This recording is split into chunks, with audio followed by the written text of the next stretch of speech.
មើលវីដេអូនឹងដំបូងឆ្ងល់ហើយស្រួលនេះឆ្ងល់ថា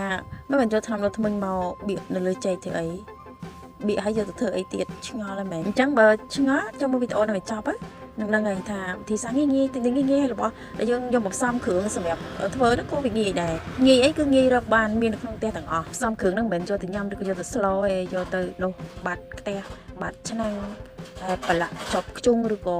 អ្នកខ្លះគាត់ប្រើខ្ជុងតែប្រើ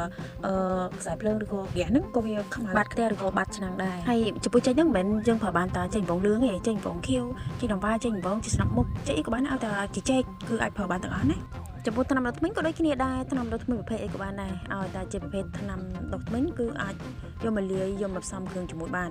ហើយមួយទៀតគឺទឹកកូការបស់យើងទឹកកូកាញ៉ាំហ្នឹងយកមកគឺសម្អាតបានល្អមែនតើគ្រាន់តែយកគ្រឿងផ្សំប្រហែលមុខហ្នឹងមានចេកមានថ្នាំដុសធ្មេញយីរនោះក៏ចង់ឃើញហើយនឹងកូកាដាក់លាយចូលគ្នាជ្រុំច្បល់ឲ្យខ្លាចជាល្បាយតែមួយមកហើយយកអាចដៃរបស់យើងជ្រលក់ជាមួយនឹងទឹកល្បាយដែលយើងលាយមិញហ្នឹងទៅយកមកដុសបាត់ឆ្នាំងមកគឺថ្មីចេះតែម្ដងសស្អាតរំភ្លឺរលោងអាឡូងជាងមុខខ្ញុំទៀត